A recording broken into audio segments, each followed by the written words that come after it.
wishing I could just forgive and forget. I'm sick of all these thoughts that are stuck in my mind, my mind, my mind. I'm sick of all these thoughts that are stuck in my head. I'm sick of wishing I could just forgive and forget. I'm sick of all these thoughts that are stuck in my mind, my mind, my mind. I'm sick of all these thoughts that are stuck in my head. I'm sick of wishing I could just forgive and forget. I'm sick of all these thoughts that are stuck in my mind, my mind, my mind. Everybody's got some highs and some lows, but all that matters is how you deal with it all. Lord Bexporth. Gee, Cassie. What a way to spell that. Just take control of the thoughts inside your head, and understand that what you think is what you get. I'll dream big, just watch me get what's mine. I'm sick of all these thoughts that are stuck in my head. I'm sick of wishing I could just forgive and forget. I'm sick of all these thoughts that are stuck in my mind, my mind, my mind. I'm sick of all these thoughts that are stuck in my head. Oh yeah, I turned my stuff on already. I'm just conversating with chat. So you're aware. All these thoughts that are stuck in my mind, my mind, my mind. I'm sick of all these thoughts that are stuck in my head. I'm sick of wishing I could just forgive and forget. I'm sick of all these thoughts that are stuck in my mind. I can't believe we're 3 streams in. I'm only on chapter 15. That's because he's not talking, Cassie.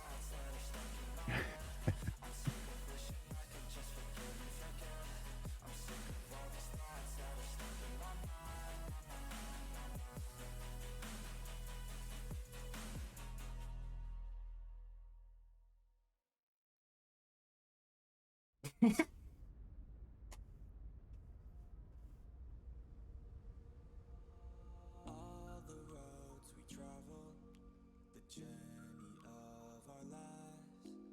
Take another picture before we say goodbye.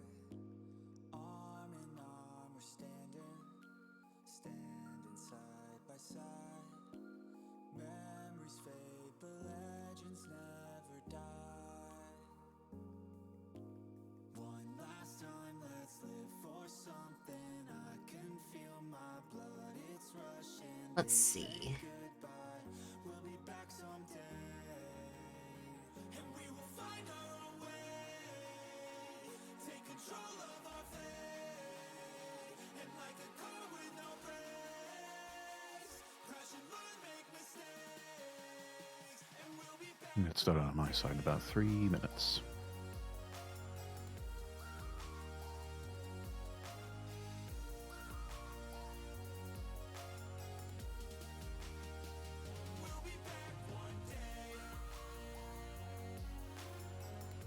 How's your Sea of Thieves going, Cassie? You still sailing around by yourself?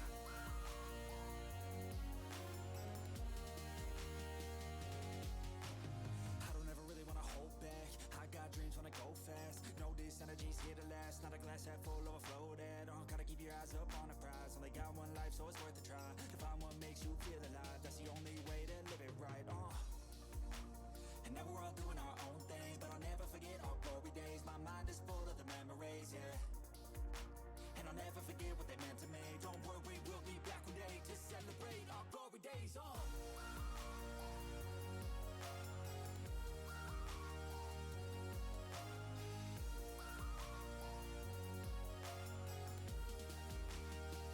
We'll be back one day.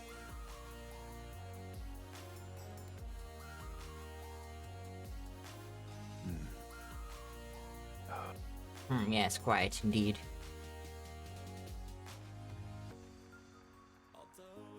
Throat coat tea going. It's about the only thing that's going to sustain me throughout this whole thing. We'll be back around. For now we can feel some sorrow. A new day, it starts tomorrow. Especially if you have to deal with a similar voice of Petra again. You'll silence!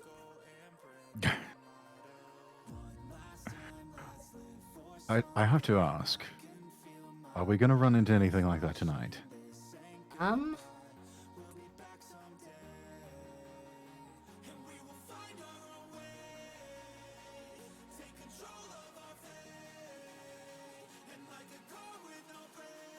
That sure does pop up again.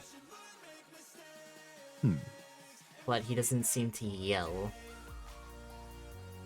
Yet. Got it. So, maybe a lot next of week. Salem. Alright. Then there's a Codex of Knowledge. Thank you for reading those, by the way. A lot of me talking to myself. My poor voice could not handle both narration and the codex. That's a lot for anyone. That's You why have there's saved me. two of us. And I've got a voice acting gig on Saturday, so I kind of have to preserve my voice as best I can. Alright, let me bring things up on my end.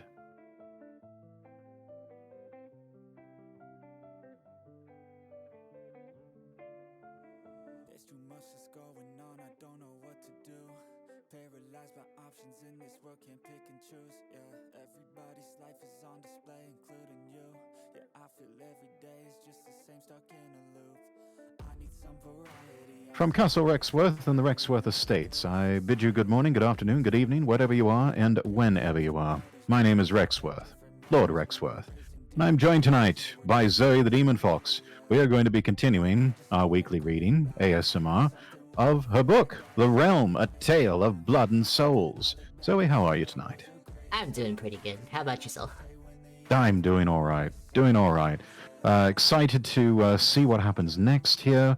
A lot of this is a cold reading for me, I will admit, chat.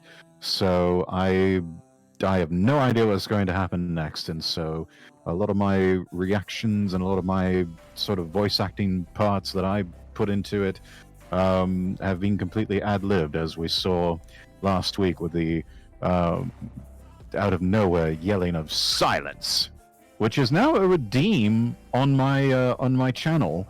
Allow me to demonstrate for those of you who are watching over on my side. Let's see. I've got way too many redeems for my own good, and I do need to pare those down. Let's see. Where did I put it? Oh yes, it's over. It's down towards the bottom. There we go. Well, that's not the right button. There we go.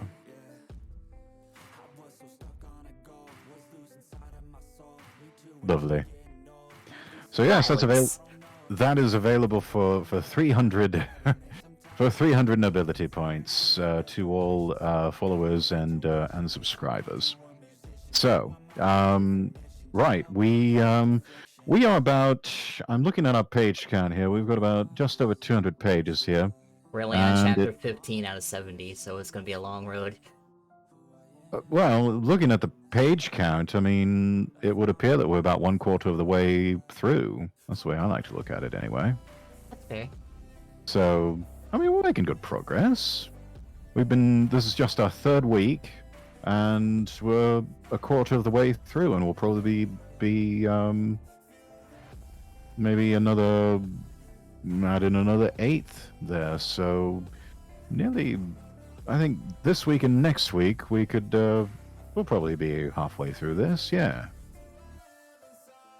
Right. So, anything you want to plug, Zoe, before we get started? Oh yes, my card that is on my Twitter. All right. Yeah, everybody make sure that Zoe's Twitch page is tagged on the stream title for mine, and vice versa. I'm tagged on hers, so everybody, please make sure you're following both of us. Do give us a follow across all platforms. Follow Zoe, not just here on Twitch, but also follow. You upload VODs to YouTube, is that right? Yes. Okay, and also Twitter, of course. But yeah, follow across all platforms. All of my links are available at the website lordrexworth.com. Again, that is lordrexworth.com. Just type that into your web browser, and out she comes. All right. We had left off on chapter 15. The title is The Queen Remembers. Shall we get underway? Let's. All right. Zoe, Calico, and Styx had remained on their guard for the rest of their trek, yet they were not beset upon any more after the initial strike. Under the cover of the still pouring rain, the trio managed to get up to the marble walls of Heaven's Gate when an earlier issue was brought back to the front. Styx crossed her arms and looked up. How do we climb this? A better question is, where are the guards? I know we're walking around in the rain and it's foggy, but my halo glows in the dark. Styx looked down at the ground. Salem had said he and Erebus had worked hard to make the sword as easily attainable as possible. He did this. Zoe walked over and laid an arm across the Watcher's shoulder, leaning against her. He who? Styx shook her head with a nervous smile. Nothing. Calico sighed. If I knew the right runes, I could get us in there. Styx shrugged Zoe's arm off. Why can't you just fly us over the wall? Calico looked Styx dead in her gray eyes. Because you two are heavy and my wings aren't that strong. Zoe looked offended, but Styx just shook her head with a chuckle. Not to mention, I'm worried about us being seen. Something feels off about this. Styx lightly slapped herself a few times. I have an idea. All eyes turned to Zoe, who visibly hesitated. Teleportation is a rare trait amongst demons. I think we've established by now that I'm the missing queen, right? Nasa, hello, welcome in. Styx and Calico nodded slowly. So, if the legends are right, and I really am the first demon, I should be powerful enough to teleport all of us together. Styx and Calico shared a look, followed by Calico shrugging. Worst case scenario, we missed the target by a few feet, I guess. But Zoe, you can only teleport to places you've seen. The fox demon grinned. Alex, you've been here before. Describe the throne room to me. Zoe turned to Styx. Imagination is a powerful thing. Calico gripped her wrist tightly. Got that word stuck in my mouth. Hang on. Let's try that again. Calico gripped her wrist tightly, trying to think of the best way to describe Ulrich's throne room. Gigantic, beautiful, mostly empty except for the white carpet leading from the entrance to the throne itself, with marble pillars at regular intervals. Designed to be intimidating, like Darkstone's throne room. She gestured. Huge stained glass behind the throne itself shaped like Petra. Zoe gave a nervous smile and held out her arms. Her two companions grabbed on. I think I got a good enough picture. If I fuck this up, find Asbestos and kill him for me, would you, Alex? She did not wait for a reply. They blinked, surrounded by freezing darkness, but in the next blink, they were standing near the entrance to the throne room. There were strangely no guards here either. Calico laughed nervously. You did it. This is... oh fuck, I can't remember.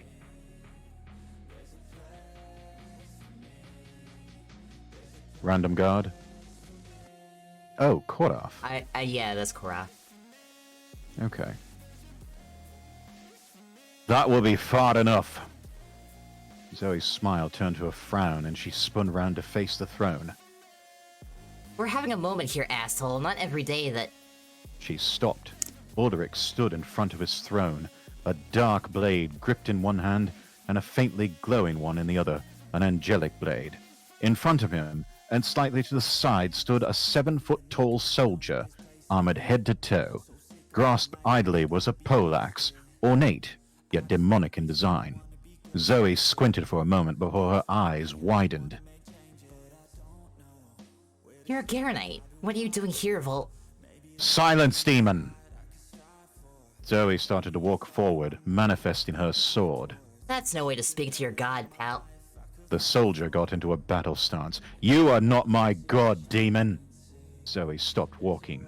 Calico and Styx walked up to stand on either side, their weapons drawn. The armored helm of the Gadonite turned to each of them in turn. I know all of your names. Styx, Alexandria, Zoe. He bowed slightly. My name is Korath.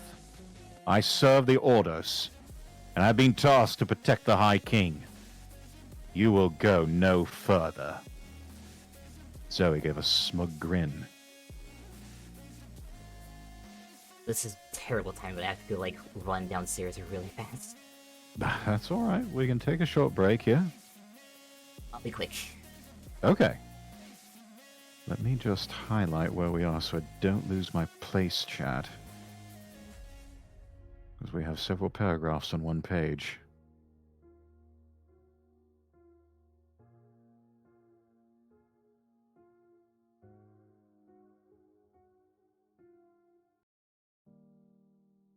Anyways, both chats, hope you're doing well this evening. Hope you all had a good day. Again, website is lordrexworth.com. That's lordrexworth.com. Follow me across all platforms: Twitter, Twitch, YouTube, Kick. Got a few more ASMR things dropping soon. Oh, and Saturday, do join me on Scourgy's channel, because I'm going to be voicing the character Malamos in the game Catalyst Blind Faith. We had an audition this past weekend, and it went very well. And looking forward to doing a live performance of that.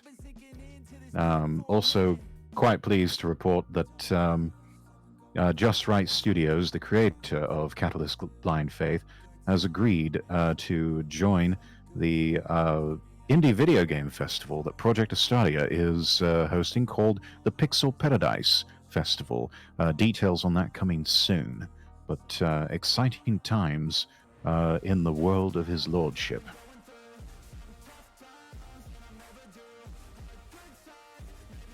I see some movement of a model. Oh, how cute. Leaning a little furry head on my shoulder. How sweet. I got that. Back. That's alright. Looked like you were leaning your head on my shoulder. Aw. How sweet. Which way? Is it this way or the other way? No, other way. Yeah, there you go. Close enough. Where were we? So like a smug grin. Anyway. Let's see. Zoe gave a smug grin. Well, my friends can't go any further, but last I checked, even human mages can't teleport. She deliberately looked over the fact the human mage had indeed done that earlier. So I'll just go through you. I think my companions here can take you just fine. Korath glanced back at Ulrich, who gave a slight nod. The grey-bearded king got into a fighting stance as well. Very well. I cannot argue with the truth of the situation. However, my lord Ulrich may surprise you, queen of demons. Korath walked forward until he deemed he'd given ample room for Zoe and Ulrich to battle, then stepped aside. Zoe hesitated. That's Ulrich. Come! Oh. I was just telling you, sorry. Come, demon fox! Your fight is with me. Ulrich watched as Zoe started to walk forward. As she stepped past Korath, he stepped back onto the carpet, preventing Calico and Styx from trying to follow. Not that they had tried. 2-on-1 doesn't seem all that fair, does it? You seem like the honorable sort. Should I have Styx step back? Korath's helm shook, left, then right, before his gaze locked back onto Calico. Fear not, Fallen One. I am willing to face you both at once. I prefer it, in fact. I cannot consider it fair otherwise. Sounds just like a Garanite seeking a fight to me. Get this over with. Calico ran forward and swung her blade as a gunshot rang out at the same time. Calico staggered back confused. She had clearly watched her strike get blocked. Yet once she blinked, Korath was standing at her side, a smoking dent in the poleaxe blade from Styx's gunshot. The Watcher had unbalanced him as he went for a flanking stab. Korath suddenly stepped back, turned to Styx and began charging, intending to impale her with the tip of the versatile weapon. Styx waited until the last possible moment and sidestepped, but in the next blink she stumbled, hearing sparks fly and blades impact. Korath was by Calico, and she had narrowly blocked an overhead swing with her sword. The poleaxe is an artifact. Styx quickly raised her pistol and fired, yet the bullet did not find its mark, instead slamming into one of the throne pillars. Korath was suddenly nowhere to be seen, and a glance only showed Zoe and Ulrich fighting over Dominion of Misery's End. It is called contradiction. Styx quickly spun round, but Koroth slapped her gun from her hands, and it slid across the floor into the shadows. I discovered it in the frozen wastelands of Gerani before I came to serve King Ulrich. Styx. Koroth raised his poleaxe, but by now Styx had a good enough theory of how the weapon worked. As the poleaxe came down, she closed her eyes tightly and waited. She heard a clang and opened her eyes to see Koroth blocking a strike he could not have reacted to from his initial action. How the hell do we fight this? Zoe had given no time to allow Ulrich to say any more words to her. As soon as she had reached him, she began swinging Hellbringer with all her might. Ulrich was no Argos, but his skill with dual-wielding was exceptional, despite missing a few opportunities to strike. She had begun to gain the upper hand on the High King as he grunted occasionally in exertion, but Calico's scream offered a faint distraction, and with her guard down, Zoe grunted quietly as she felt the angelic sword pierce her stomach. I am aware that angelic blades provide more lasting damage than demonic ones. A pity. It would have been poetic to strike down the Hell Queen with her own blade. Zoe looked down at the blade that Ulrich was still holding, then started to giggle as she looked back up at the King of Sigmata. Sorry, Ulrich, you missed my heart by quite a bit there. His eyes widened, and he quickly tried to pull the sword back out of the fox demon, but she grabbed his wrist and pulled him closer, sliding the sword blade deeper through her body. Ulrich swung his other hand to beat Zoe with the hilt of Misery's End, but she grabbed his wrist. With such close proximity, she could feel the power of her true sword. So that's why you're dual-wielding. I can sense it rebelling against you, Ulrich. I don't think my sword likes you very much. Let go of me, demon! Zoe giggled again. With pleasure. She quickly raised her leg and kicked Ulrich hard in the stomach, causing his angelic blade to slide out of Zoe's abdomen, and with a sickening sound of ripping flesh and a geyser of blood, the strength of Zoe's kick ripped Ulrich's other arm off. Zoe didn't even flinch as her wound regenerated rapidly. She ripped the cold, dead fingers off her sword and grabbed it, wincing as a memory entered her mind. Thank you for the stretch and hydrate. I don't need a demon form to kill a traitor like you, Nox. What? Ulrich stood up, still bleeding profusely from his shattered arm stump, and also from his nostrils, but he gripped his angelic blade tightly with one hand, and with a battle cry, sprinted forward and locked blades with the Queen of Hell. She grinned. Quite the constitution you got there, Ulrich. Another memory forced its way into her mind. Death will not hold her, Satan. You must destroy her identity. The spike of pain caused Zoe to stumble backwards slightly, and Ulrich sneered as he seemed to get the upper hand. I will destroy you here and now, demon! Without the burden of wielding Misery's End, Ulrich seemed to have gotten faster, and Zoe was forced onto the defensive as she struggled against memories assaulting her mind. As she blocked another strike, her very vision changed. She was standing in her dark throne room in Castle Darkstone, laughing at a large bloody gash on her arm, while Eris backed away fearfully. Queen, I didn't mean to. The Queen petted her small bodyguard on the head as the wound began to rapidly regenerate. Eris, if I were you, I would be proud. You not only hit me, you made me bleed. You've become the best swordswoman in hell at this rate. As Zoe's vision returned to reality, she found herself bumping into Ulrich's throne and slipping to a knee, quickly gripping her sword by the blade and hilt and raising it to block an overhead swing from Ulrich. She snarled and shoved back with enough force to floor the injured king. Her vision changed again. She was sitting on Styx's ferry, half asleep, and watching her lover reach into the water and pull out a blue crystal. She squinted. Hey, Styx, what's that? The watcher quickly dropped it back into the River of Souls and smiled nervously. Nothing. Just some garbage the souls dug up from the bottom. I thought you were sleeping. I was. Her vision returned to reality briefly. Just there. Her vision returned to reality briefly to show her slipping under a frantic swing of Ulrich's blade before she kneed him in the gut. Her vision swam and changed again. She stood at the edge of the desert of purity. Next to her was a very familiar angel. You don't have to do this, you know. The angel shook her head. Petra already knows I can't die. She reached up to her dark metal halo in the shape of a crown and gripped it, pulling it down and holding it out. I will serve as one of his high saints, and the people believe the Queen of the Fallen is dead. The rebellion will end and my people will stop dying. We still have our deal? Zoe gripped the halo, the raven crown, and nodded. I promised you the Fallen would always have a haven in hell, and I meant it.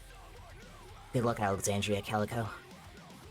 Again the vision swirled, showing yet another memory. The Queen of Hell sat on her throne, leaning on her fist as Nox spoke to her. No secret that you harbor affection for the Watcher, but perhaps a demon of more noble spawning. Perhaps even... The Queen raised her hand for silence. Noxie, why the sudden concern about my successor? Sure, I goof off when people die sometimes, but hell has thrived under my rule. People love me. Besides, I've ruled for centuries. Are you afraid I'll be the first to discover if demons truly do die from old age? Nox shook his empty skull slightly before replying enthusiastically. Apologies, my queen. I was simply enlightened from the text of Cagliostro. He believes that He believes that via River Angelica, we may be able to... Zoe's vision changed one more time. As she fought hard against the dark saints that were determined to overthrow her, she noted that Evelyn was not present, yet with the blow that sealed her fate and knocked her to the floor, she saw far above her throne room, in the shadow-concealed rafters, a figure, Styx, holding the essence of Apocalypse, and watching. You... Back in reality, the Queen of Hell stood shaking. Her knuckles were bloody, which was nothing compared to Ulrich, laying beaten half to death at her feet. She slowly turned to face the others. Styx stood uncertainly by a pillar, using it to protect her back, whilst Calico had taken flight. Neither seemed to be capable of getting the upper hand on Korath, yet all combat stopped as all eyes turned to see the Queen pick up Misery's End from the ground and begin walking towards them. Zoe, be careful. Several things happened suddenly in quick succession. Styx stepped away from the wall, and Korath seemed to appear behind her. Misery's End lunged forward, piercing through both their bodies. Zoe saw another memory. She stood in front of Petra's throne angrily. He waved his hand dismissively. It is not my fault nor my concern that these trinkets and weapons are appearing in the mortal world. If you hadn't... Petra interrupted. Saint of blood, he chuckled. You come to accuse me of a crime I did not commit, and yet you are the one that convinced Thomas Beddoe to kill his family and claim the gilded throne. It was you that provided the first necromantic text to Silverland that led to the creation of the Lich King. He stood, frowning now beneath his hood. It was you that told Thomas Beddoe to sack Blackrock's spire, and from there hence the artifacts began to appear. Zoe stepped back nervously as Petra walked down the stairs of his throne. It was you that corrupted my son and assassinated one of the first kings of Midheim and started the ancient war. You may not have your memories, bloodied one, but your crimes still remain. Zoe shook her head. There was no way all of that was me. I destroyed the pillar to get back at Nox. The Queen snarled as her vision showed reality again. She twisted Misery's End slightly. Blood poured from Korath's helmet and from Styx's nose.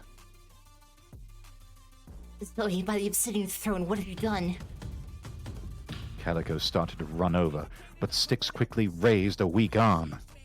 Hey, Pixel Doctor, thank you for the raid. Welcome to the stream where I read a book I wrote, with Rexworth here. Welcome, Raiders.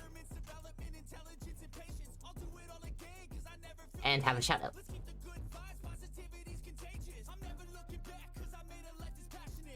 Oh, you're playing Dark Souls Remastered. How'd that go? How apropos you should raid in here.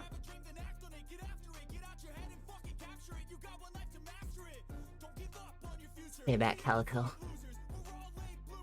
She coughed, a sad smile on her lips. I'm so sorry you had to remember this way. Zoe's fingers wrapped tighter around the hilt of Misery's End, and she hesitated. A flood of voices began to pound on the inside of her head.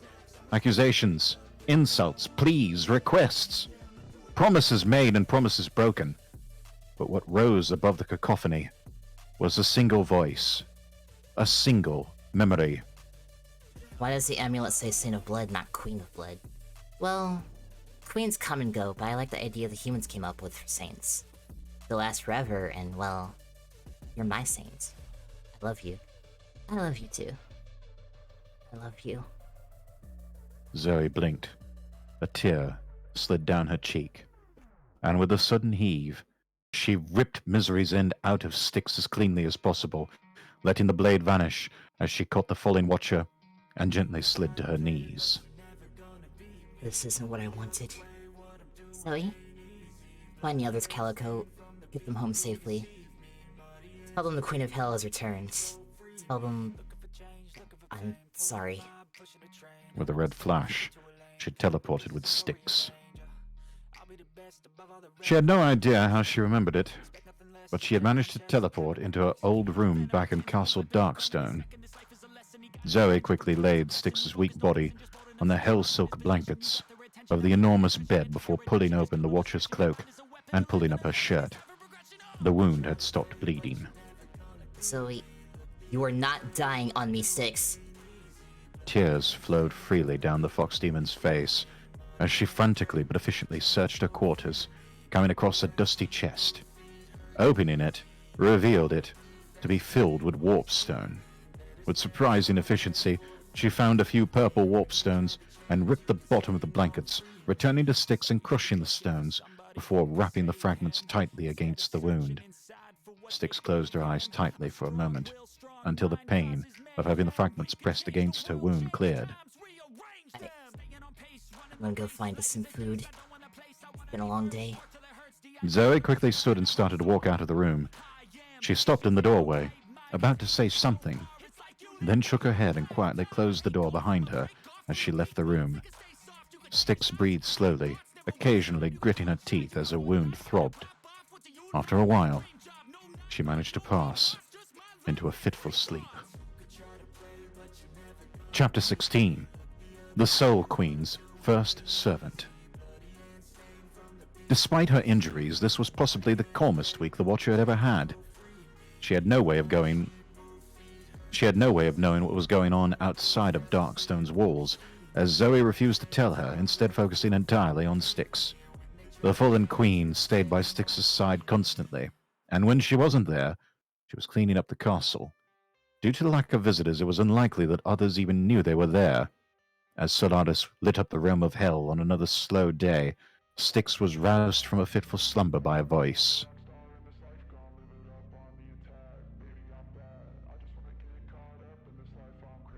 Am I voicing Salem? Yeah, you were.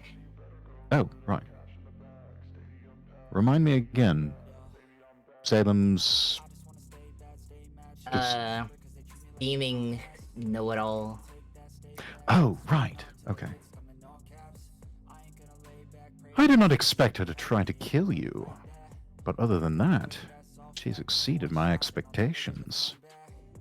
Styx's grey eyes opened slowly and she sighed, managing to push herself up to a sitting position. Salem stood at the foot of the bed, arms clasped in front of him. What do you want? Salem bowed slightly and walked over to Styx's bedside, pulling over the chair Zoe had used to sit by her side. I did tell you I would return after the Queen retrieved her blade. Styx nodded slowly. He did say that. Honestly, I'd expected her to cast you out after remembering your contribution to her fall. This is a welcome surprise. Styx frowned. You said you'd come back, and here you are. So what do you want? Trying to convince me to take her place again? Salem nodded. Indeed. The fox is in no condition to rule any longer. Whether she returns to her roots and remains as she is, leaving her as ruler, will either lead to another war, or a more violent attempt to keep her off the Obsidian throne. None of the Dark Saints can fit the mantle of ruler either, but you, as a demon, a Mirka, last of your aspect, would make a perfect ruler. Styx's eyes widened, and Salem chuckled. Your fallen friend was so close to the truth, but she couldn't find your old village. You stand as the final Mirka, last demon in all of hell to hold the soul aspect. It is why you were assigned as Watcher of the River. Styx hesitated, clenching her fist. She looked away. How do I know you're not lying? Firstly, the game of lies befits neither of us, Watcher. Secondly, I destroyed Mirka. I released a plague of madness that caused the residents to consume each other's souls.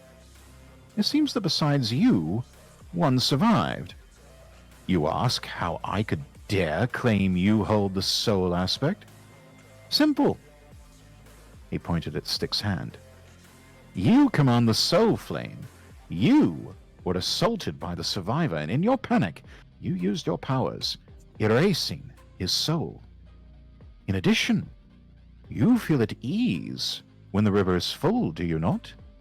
Otherwise, why ask the fallen one for souls in exchange for your trips? The room fell silent for a few moments. If you want me to hurt Zoe to take the throne from her, then... She paused as Salem held out a rolled-up scroll. Insurance. This contract signs away my soul to you. You could kill me at any time if you decided you no longer trusted me. Styx hesitated. She felt a sudden urge to grab the paper. She reached out slowly but hesitated again. Salem continued to hold out the paper. Styx, Mirka. The other saints still scheme against the queen, and with her return, they will surely seek her death. She is in no position to face them all a second time. And as you know, Nox has grown tired of your continued existence. If the queen falls, you will fall soon after. You are more powerful than you could possibly imagine, Styx. Allow me to assist and serve you. Allow me to bring you soul contracts and teach you how to use your aspect. If I take this contract, I'd have claim over you as an individual, right? Salem nodded. Bringing me contracts, controlling so many people, You will need more than ghosts to protect yourself, and those you see as friends, Styx. I'm aware of my reputation, but please, trust me. Styx's fingers slowly wrapped around the contract shakily. As she took it from Salem's hand, the paper ignited with green flame and quickly burned away. While nothing seemed to happen to Salem, Styx pressed a hand against her chest. She could feel her connection to his soul now. He belonged to her. Salem slid off the chair and bent the knee. I am at your service, Queen of Souls.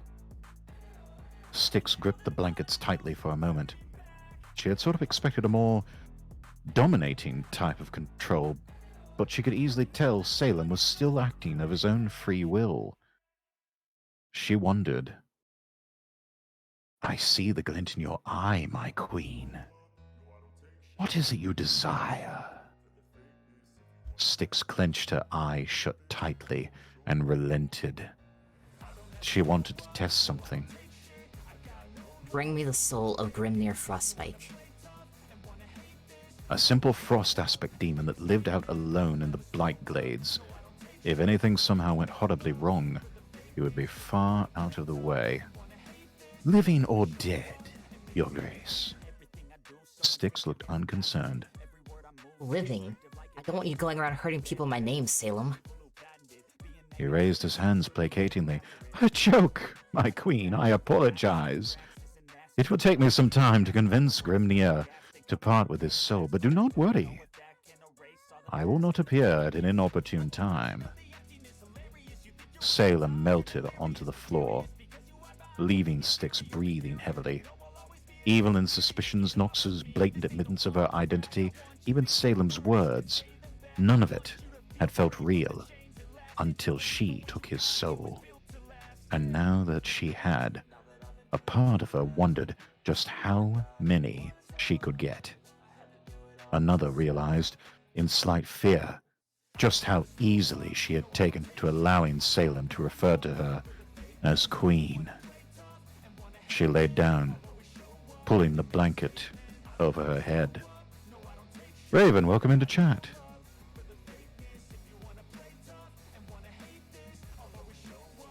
Demon of Mirka, Queen of Souls, Styx snorted. She was just Styx. Zoe's below. Well, was she truly ever that to begin with? She wasn't sure why Zoe was showing remorse, but the fact it took being stabbed for Zoe to start caring this much. Styx sighed. She decided to think about something else. Salem had made a rather good point, but she could not deny. Zoe was no longer at the peak of her power, and if the other Dark Saints tried to kill her again... Styx heard footsteps approaching and poked her head out just as the door opened. Zoe entered with a metal tray stacked with food and 2 metal goblets.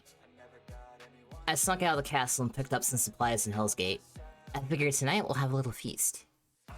She smiled as she laid the tray down on the bedside table. Sounds great. Thank you, Zoe. Was any of it genuine love? Or was this all remorse for her wound? Styx shook her head slightly and sat up again, laughing at a joke Zoe told, and reached for one of the goblets. Better to just rest and recover.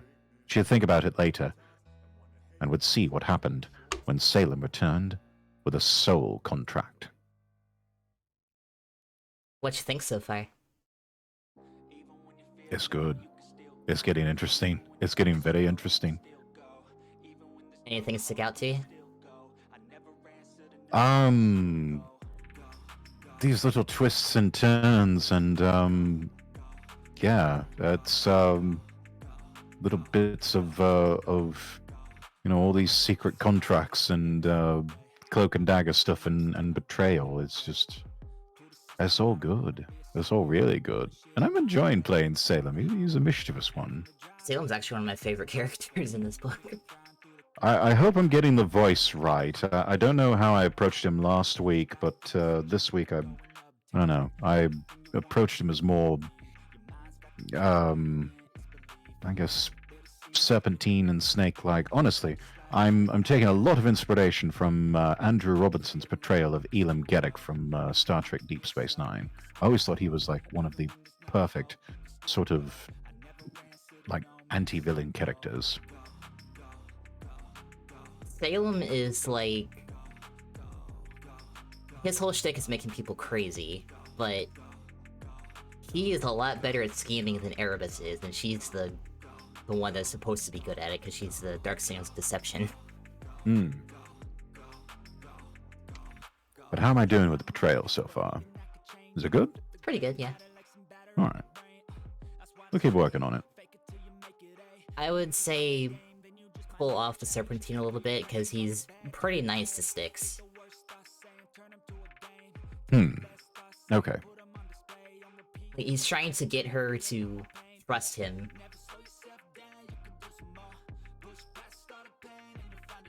Interesting. That's all I got, really, because I can't say too much or it will be spoilers. Ah. Fair. Time for for one of my favorite things, codexes. Codex of Knowledge, Hell. The realm of Hell, the second dimension created after Essence.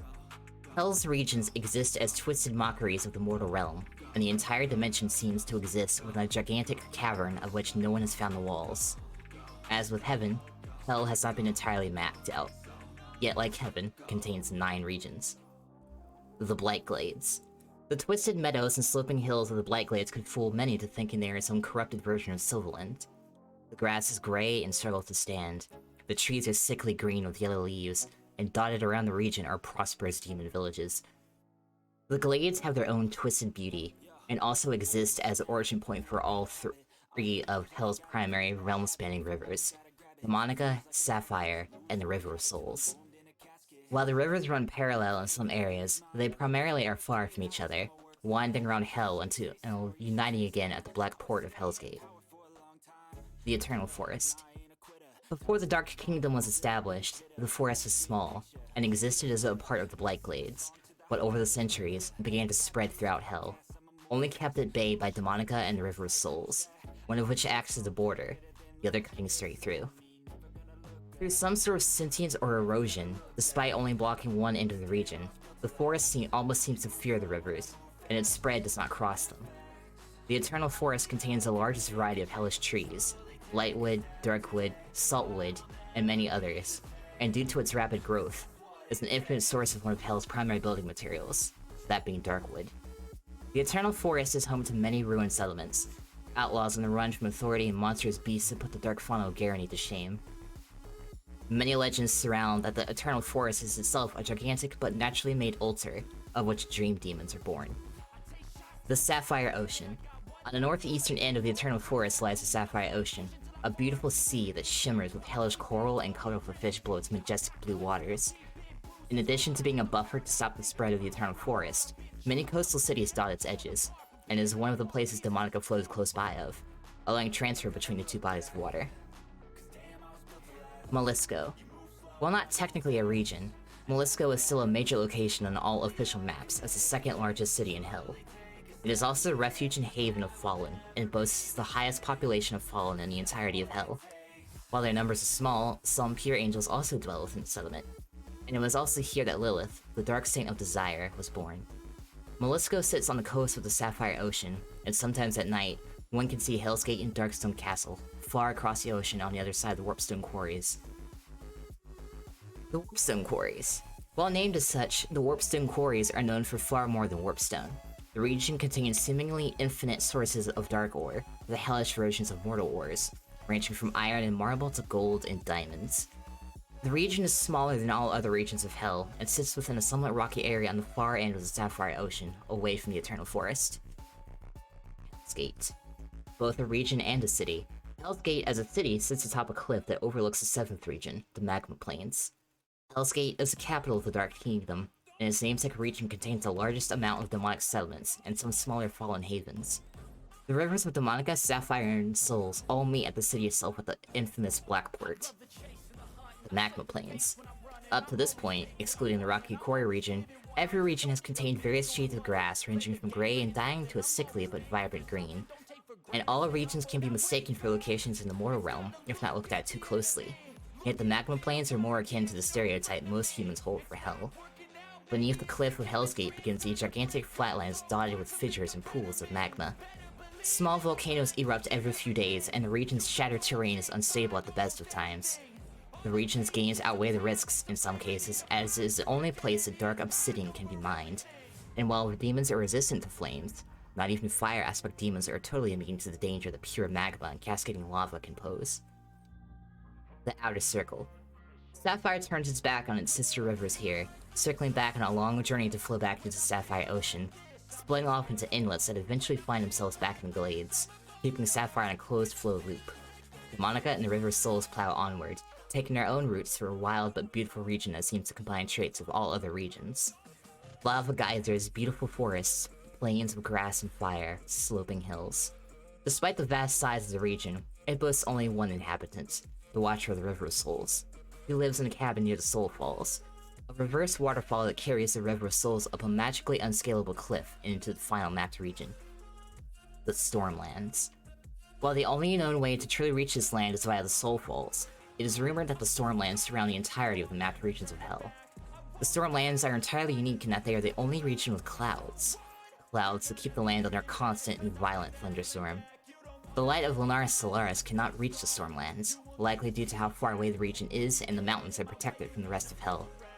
Hidden somewhere within exists the labyrinthine and ever-shifting library of the Listener, a demon of the extinct aspect of wisdom. Across the unnaturally flat plains, scorched grass creates interesting patterns that those who are lucky may follow to a gate of knowledge, one of a multitude of entrances into the so-called Hidden Librarian. Those that are unlucky may find themselves turned around and spit back out into Hell, or worst-case scenario, filled by the everlasting storms. Many that have found ways to scale the mountains and reach the Stormlands believe that the mountains themselves are warded by one of Cagliostro's infamous Black Books, and that the storms are also his doing, acting as two lines of defense to protect his library. The Gates of Knowledge, nearly impossible to find, act as a third of the line of defense. None have ever returned or ever willing to speak of what lies beyond those gates. Chapter 17. Reunions and Plans. Evelyn stood on the dock of the Isle of Pillars, staring across the Sea of Secrets, idly crushing some orange warpstone she had found. Calico stood next to her, arms crossed. Where do you think they are? It's been a week. Evelyn shrugged. You said Zoe had her memory back. Probably hiding from Nox and took sticks with her. Evelyn pulled a golden coin from her pouch, idly flipping it over her fingers with a small sigh. Calico patted her on the shoulder. She seemed remorseful. I don't think she's the same person she was.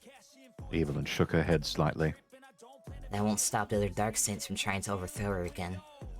She isn't strong enough to fight them all again, and Styx still has the essence. Evelyn stood up straight, covering her mouth.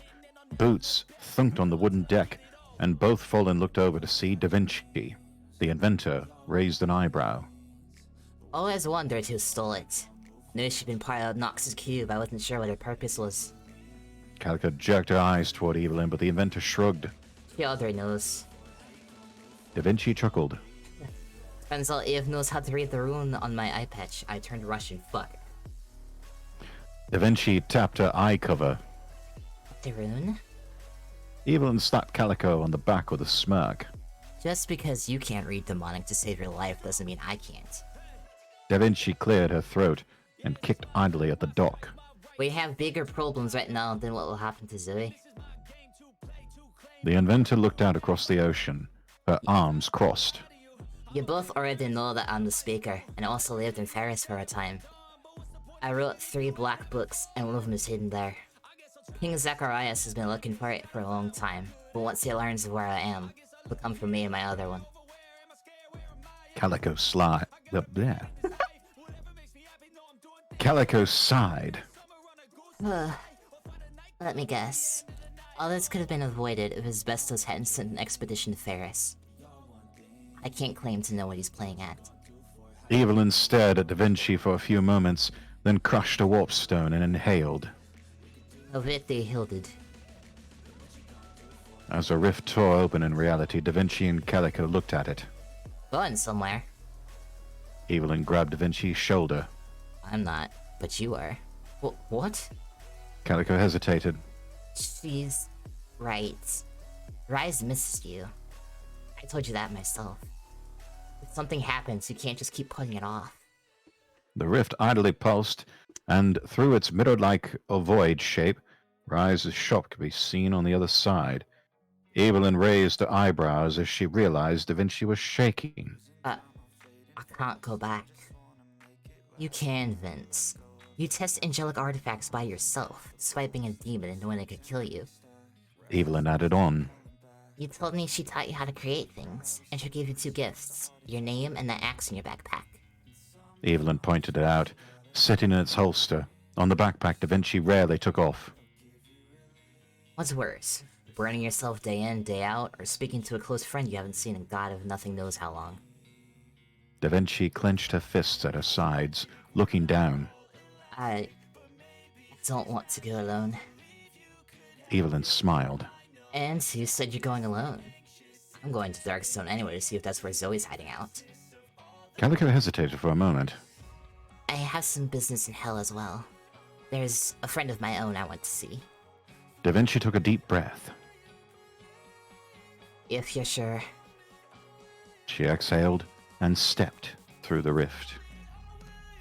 In all the centuries that had passed, the Demonsmith's shop hadn't changed a bit. Evelyn had headed off towards Darkstone immediately, but Calico followed Da Vinci inside. The door chimed softly with a little bell. The interior was smaller than it seemed from outside, a room spanning counter covered with glass displays, showcasing weapons and tools all forged by the one and only Rise. A few chairs and tables sat round on the customer side of the counter for those willing to wait on certain things. Da Vinci took a backpack off and laid it on the counter, still shaking as she gripped the dark wood tightly. Calico clasped her hands in front of her, looking around the shop, then noticed that Da Vinci had glanced at a clock on the wall and was now counting down. Vince? As soon as the inventor hit 0, a door behind the counter opened, revealing the tall, lithe, and dark-haired beauty that was Rise, entirely human in appearance, with long, straight black hair that went down to her mid-back, and eyes with blood-red irises, a trait shared by most demons. She swigged from a whiskey bottle and walked up to the counter, focusing first on the fallen with a soft smile. Oh, Leda Calico. It's been a while. How are you?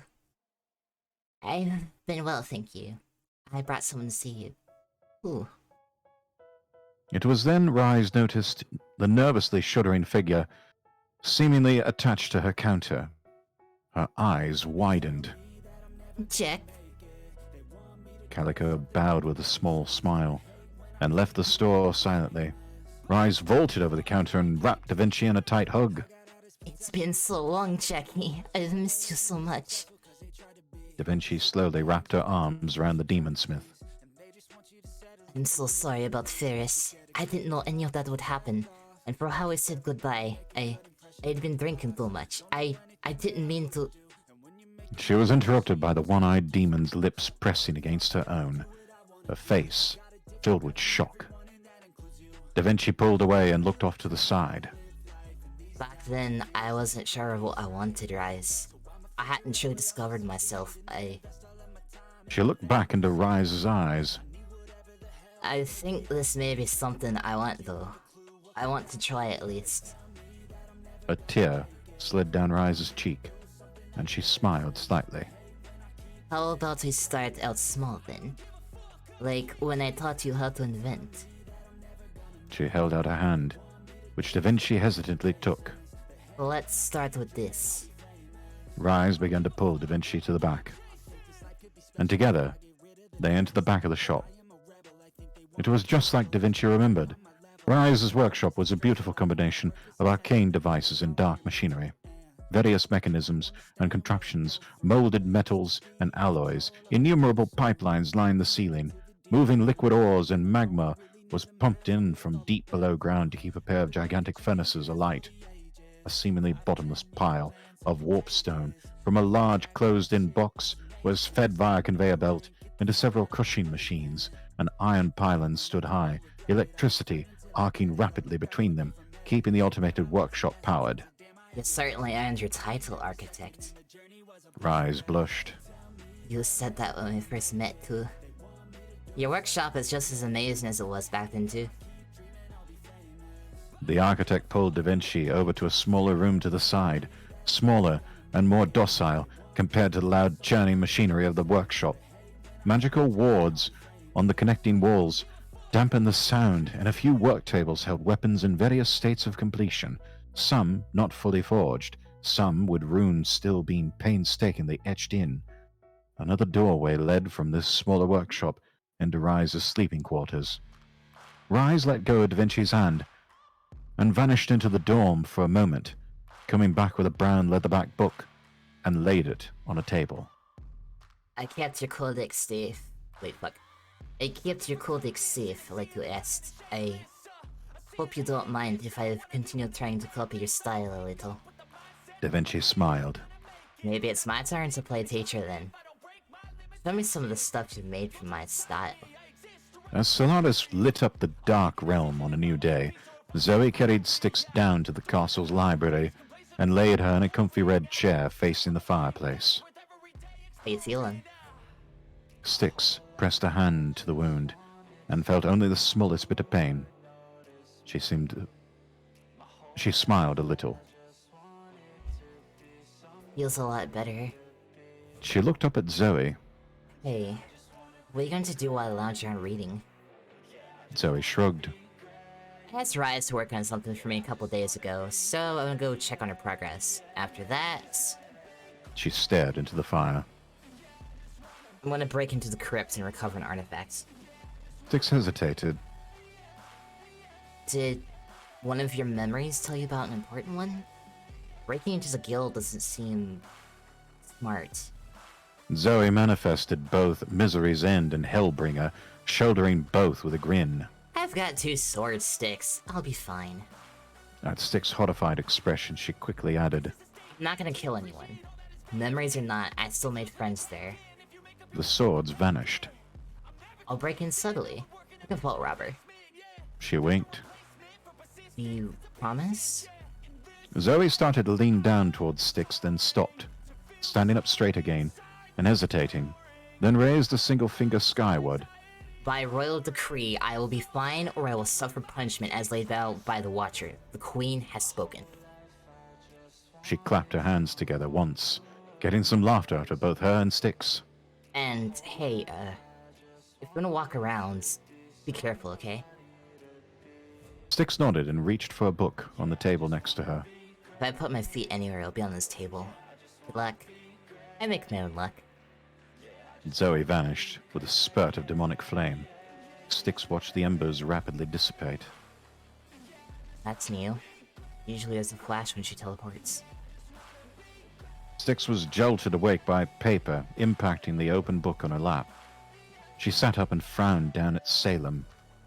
That was fast. You left just yesterday. Salem knelt. Grimnir was surprisingly amicable.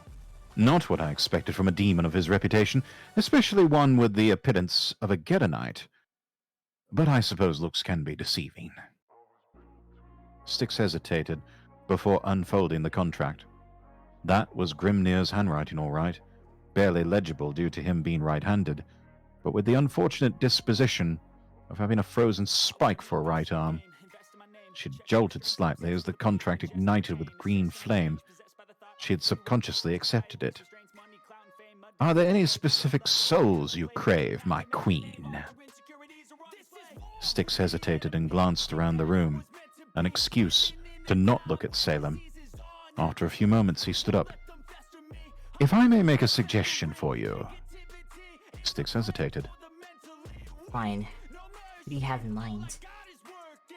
Leda, High Saint of Arso Purity. The slip-up. Let me try that again. Leda, High Saint of Arso Purity. The slip-up was on purpose. Salem spoke too deliberately to make accidents like that, but it made her smile a little. Ah yes, the Saint of Arson. I know of her. Her smile faded. Why though? Salem clasped his arms behind his back. A little spider informed me that she suffered mortal wounds at the hands of Lady Calico. Although she lives, one way or another, her soul will be yours. Whether that be living or dead.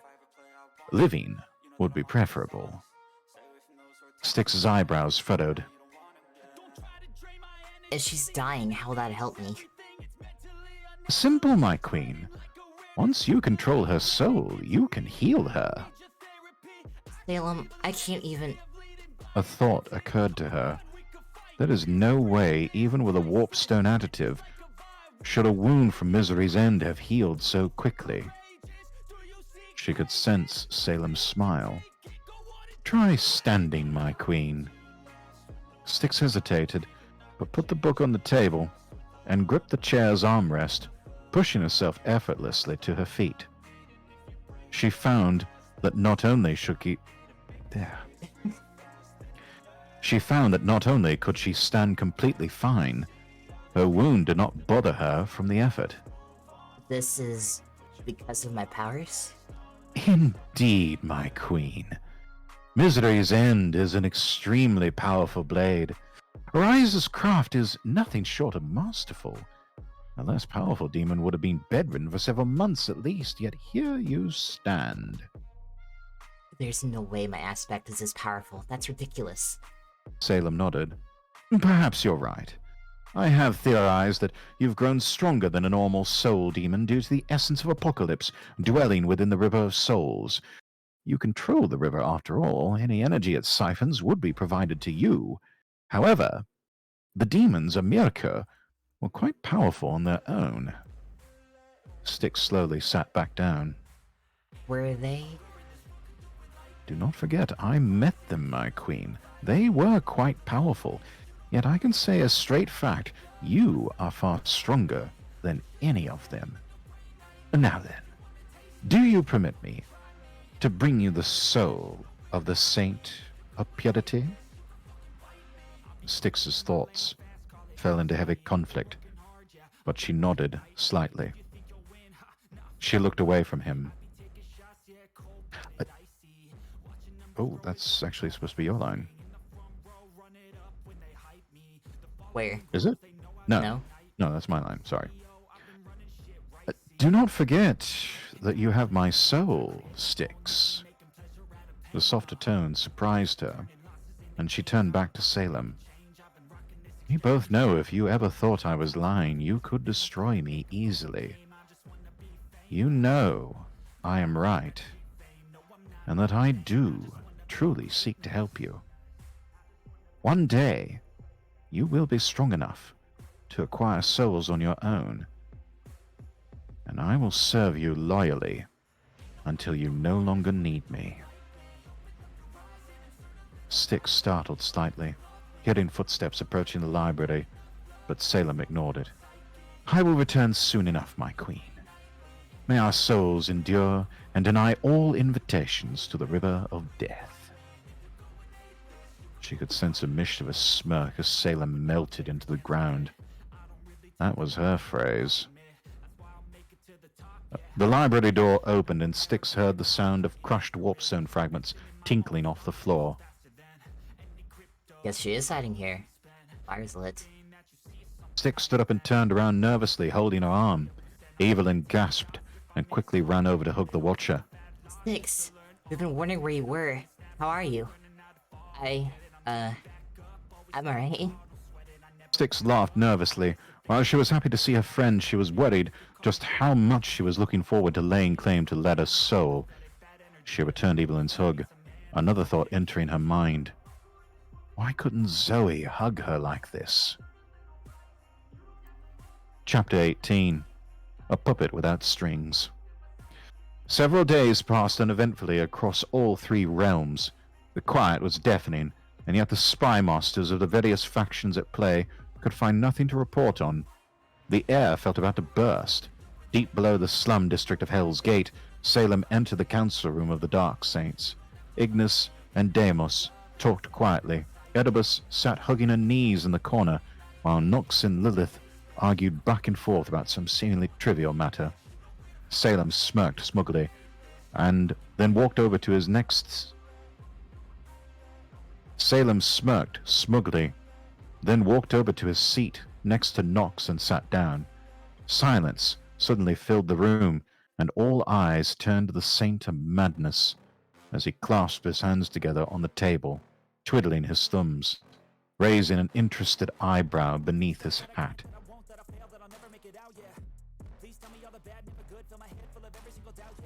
Oh, don't let me interrupt. I'm aware, yet again, late. But it seems nothing of importance was being discussed anyway. He looked around for a moment. Where's our dear puppet lord? Lost control of your dog, Lilith?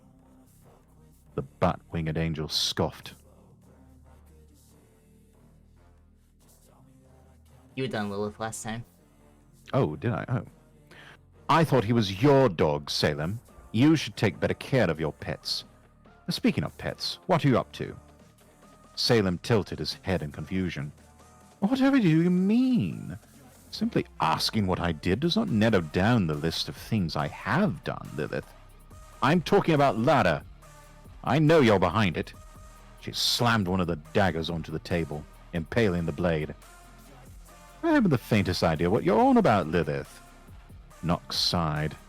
Ignore her. She is simply afraid. Petra has reported that Lara, despite her mortal injuries, suddenly began to heal and vanished from heaven. Salem raised his hands up at his sides, resisting the urge to grin. That information was technically true, but a false implant. At least it was false, until he returned the contract under his hat to Styx. And this is my fault because of what? Lilith breathed through her clenched teeth. Don't play coy, you bastard. Lilith, you honor me. But I drive people insane, not heal them. Besides, I am deeply humbled that you think I could put together some sort of scheme behind your backs. But that isn't my job. That's her job. He inclined his head towards Erebus. Speaking of which, what is wrong with her, Lord Nox? As I'm sure you are aware, Erebus takes great pride in her schemes and plans for every eventuality. However, Lara's recovery was something none of us foresaw.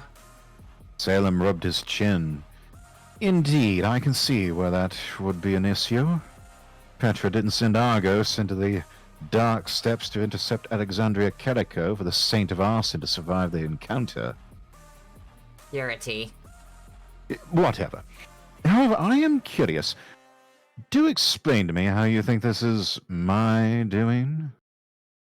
Nox placed his bony hands on the table, palms down, and looked straight ahead. We have no other proof other than the fuck. We have no other proof other than the peculiarity of your constant and consistent absences from our meetings. Salem chuckled. Lord Nox, as your primary enforcer, it is not my duty to go about the realm and, well...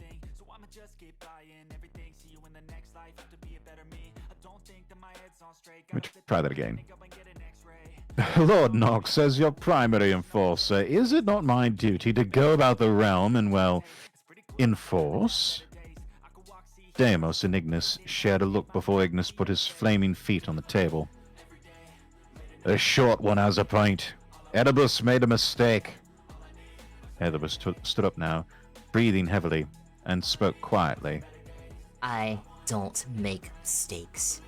Mistakes get people killed. Get me killed. Salem smirked and looked over at her. I've said this before, Erebus, yet you really don't seem to like hearing it. You are the saint of deception. It is okay to admit that you are lying to yourself that your plans are infallible. We do not think any less of you. Erebus stared angrily at Salem. Shut up, midget. Nox clapped his hands together once, and the room fell silent.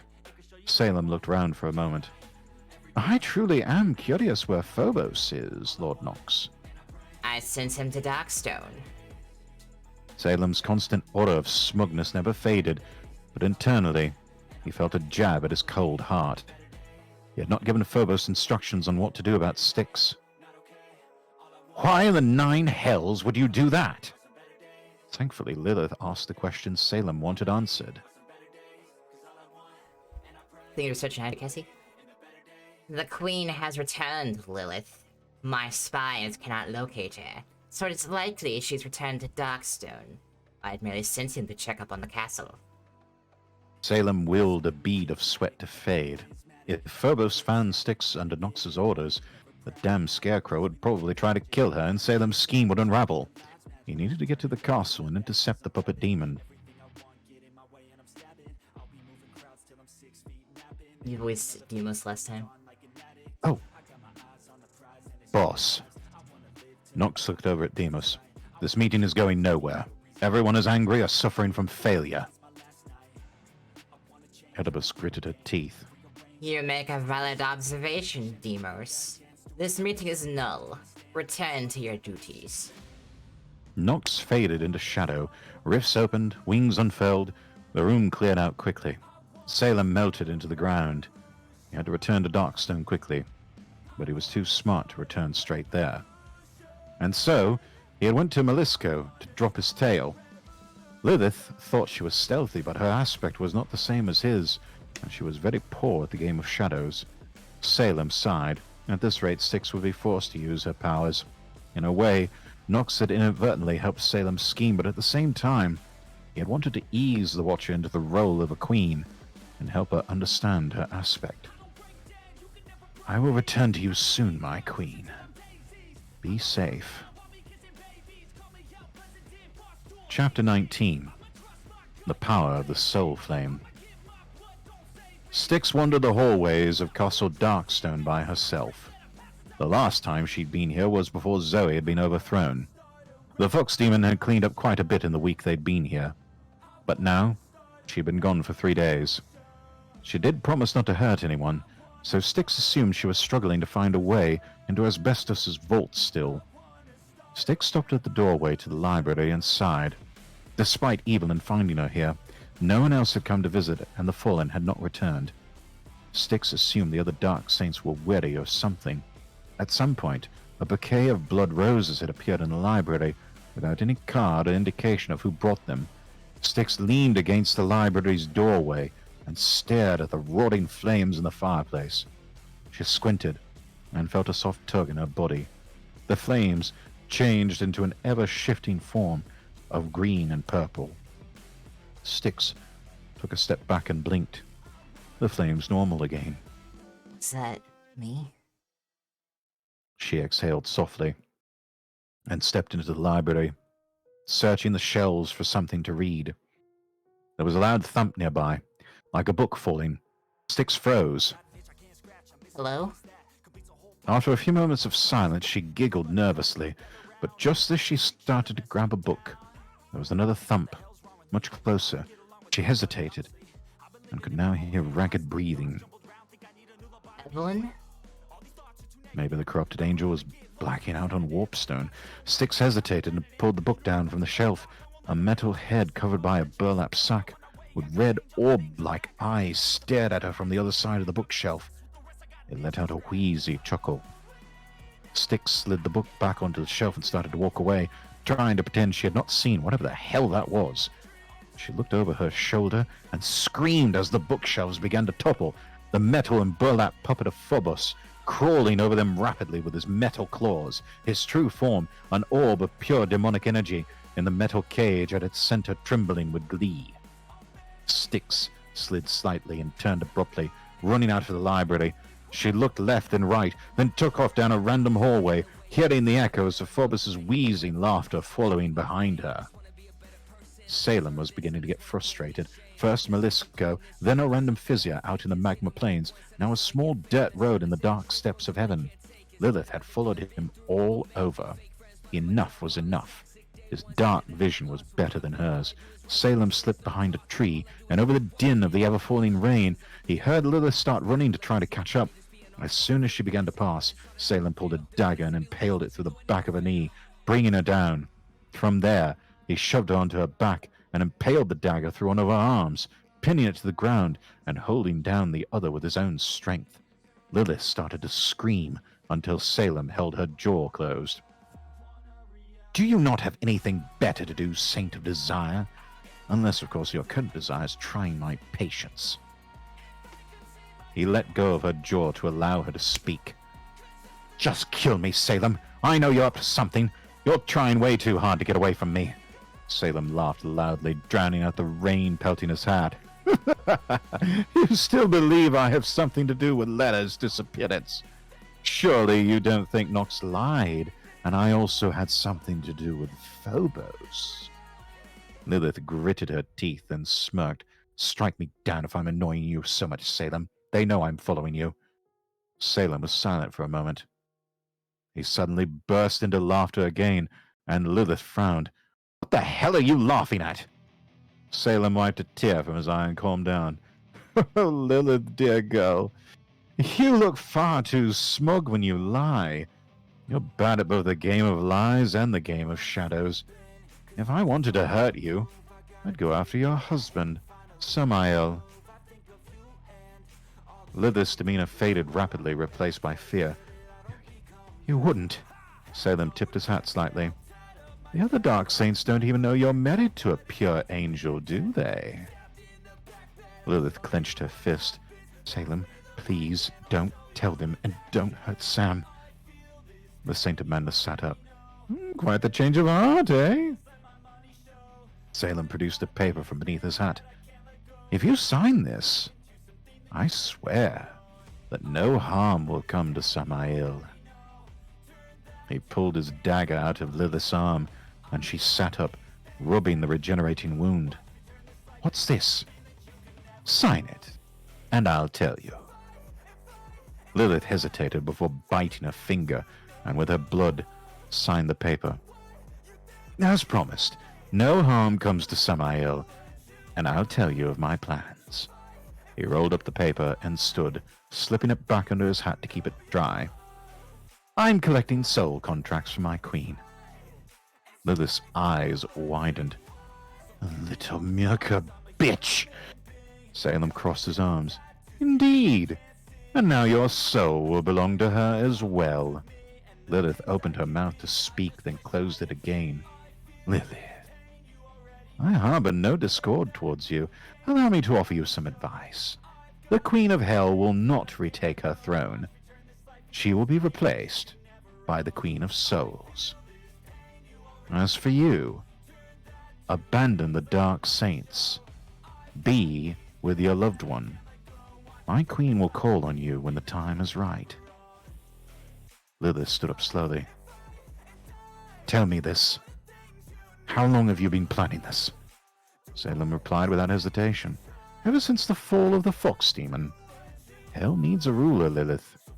Zoe cannot retake the throne, but Nox cannot remain as Lord Regent. None of us are fit to sit upon the Obsidian throne, but the Watcher is. You have no reason to trust a word I say, Lilith, nor have I ever asked for your trust, but today I am asking. Lilith hesitated. Her thoughts turned to her husband. She sighed. Fine. Just this once I will trust you, Salem. I think I can see the end goal you're reaching for.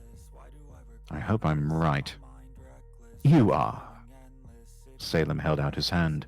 Lilith hesitated, then shook it. A moment later, the Saint of Madness sank into the shadows.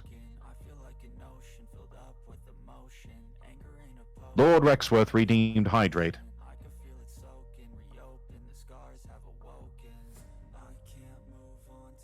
A good time to hydrate.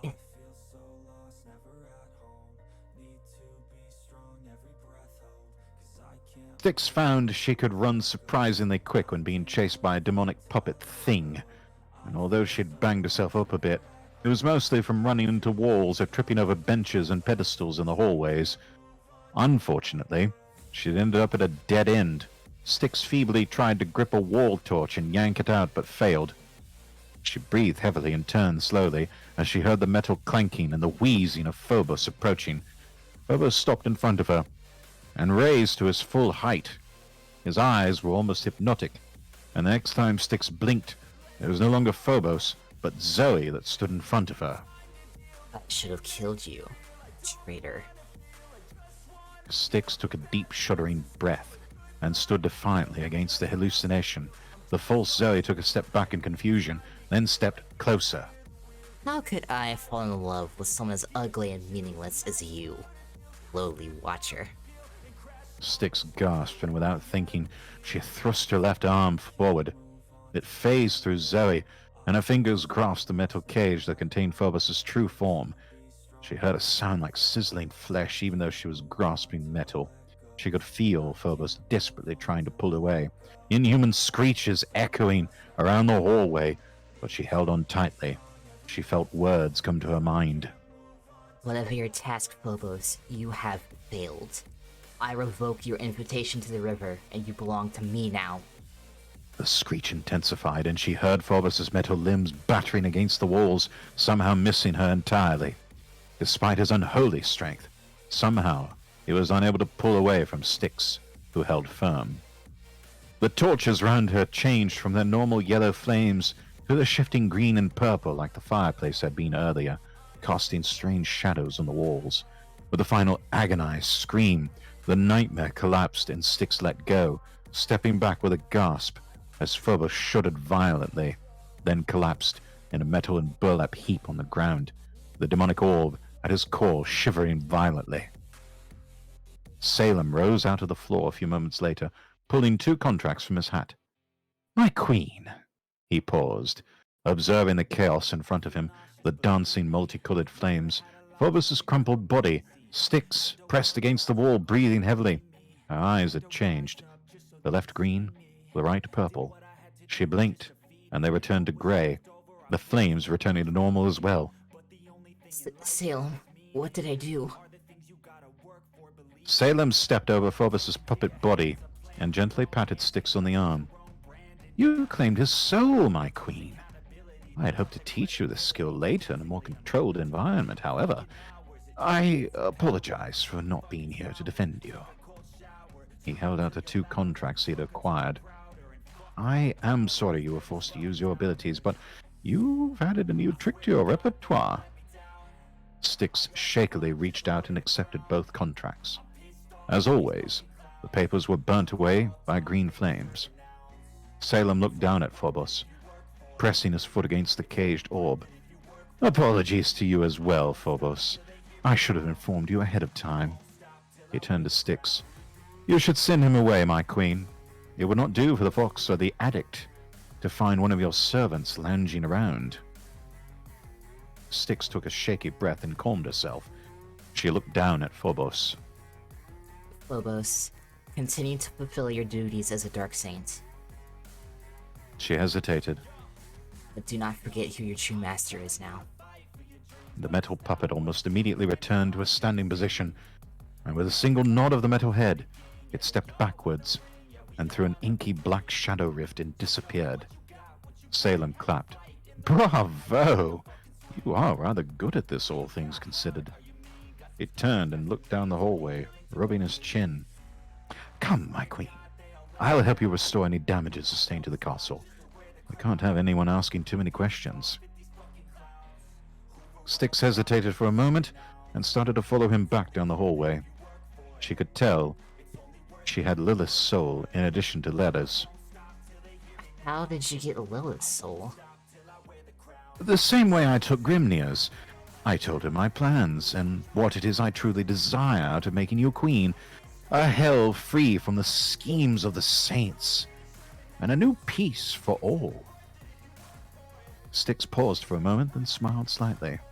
That's not the type of thing I'd expect from you, Salem. He chuckled. "I am the saint of madness. Perhaps it is more fitting than you think. Only a psychopath could think peace is truly possible." He turned to Styx and raised his hat, revealing his face for the first time. It was clean-shaven and scarred. He smiled.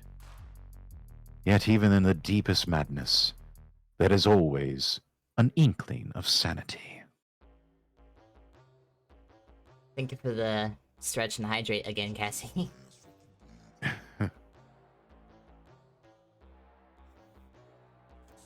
I will go ahead and partake in that stretch, if you don't mind. Partake in the hydrate as well, you probably need it. Yes.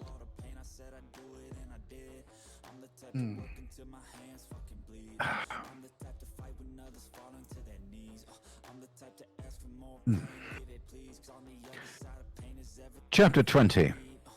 The Hunt for the Raven Crown. Pacing in long circles atop the marble pillar of mankind, Zoe kicked the bones of a hasty meal off the side. Come on, girl. You've been up here for 3 days. It's now or never. She paused and leaned on her sword, of which she had impaled into the top of the pillar. Come to think of it, I have my memories back. What reason do I have to take the Raven Crown now? She hesitated for a moment, then nodded to herself with a new reasoning. Maybe that's exactly why I should take it. I'm back. The artifacts will be safer under my protection, in Darkstone's vault. She stood up straight and ripped Misery's End out of the marble beneath her feet, resting its dark blade upon her shoulder, other hand on her hip. Yeah, that's it. I'll take the crown from under his nose, and a few other artifacts I'm at it. Show that prick that I can protect them better than his guild of mortals. What's up, Black Zoe King? was... I'm sorry, what? I was responding to chat, sorry. Oh. Zoe was startled out of her thoughts by a smug voice behind her. Cagliostro's back. Oh. Remind me again, how do we approach Cagliostro's voice? Shit, I can't remember. Know-it-all asshole, unlike Salem, he thinks he does actually know better than literally everyone around him. Oh. Having some trouble, my queen? She whirled around, pointing Misery's End at the throat of the newcomer. Seeing that it was the robed and masked wisdom demon, the listener, she did not lower the blade, but gripped the hilt tighter. Haven't seen you in a long time, Cag. Figured you'd had your nose stuck in a book or something. Cagliostro chuckled and with a single finger gently pushed Zoe's blade away from his face before walking closer. I wanted to be sure the rumors were true, and heard you returned. In fact, I happened to notice you standing up here while searching for my codexes. Cagliostro dragged a finger along Zoe's sword, causing her to lower it out of his reach. Just as beautiful as the day I commissioned it for you. His bone-white masked smile seemed to almost grow slightly. The architect does excellent work, does she not? If the Dark Saints were smarter, they would have killed her instead of destroying Hazako. The fox demon sighed and shouldered her blade. Yes, I'm back. Now what the hell do you want? You aren't the type for casual chit-chat, as I recall. The listener slipped his hands into the opposite sleeves as if he were a monk. A small crack etched itself along the upper forehead of his mask. You are seeking the Raven Crown, correct? I assume Salem fed you some tale about it, returning your memories. At the time, you would have been correct, but now? What reason do you still have to seek it? The Queen of Hell furrowed her brow. I do what I want, Cagliostro. That's how it's always been. That's how it always will be. She turned away, looking down from the high perch at the ruins of Blackrock's spire, and the guild hidden beneath its foundations. Cagliostro stepped up beside her, at the ledge. Truly? You and I both know if you retake your rightful place on the Obsidian throne, the very machinations that toppled you will swiftly return to the stage to topple you again. As much faith as I have for you, Your Grace, I do not hold much hope of you surviving a repeat. Zoe's fingers wrapped her ever tighter around her sword hilt. Say, Cag, how hard do you think it would be to just blitz my way down into the crypt? The listener tilted his head in thought, then shrugged his shoulders. Knowing you, I'm sure many would die in the process. If I may offer a suggestion, why not have one of the mortals retrieve it for you? Zoe sighed.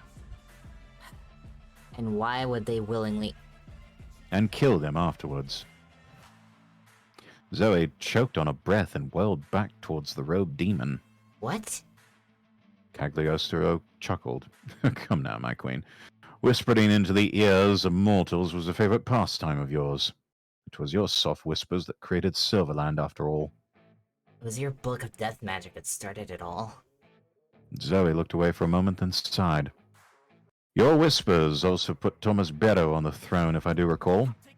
In an odd way, you set up the birth of Silverland by getting Ezra Beddoe killed.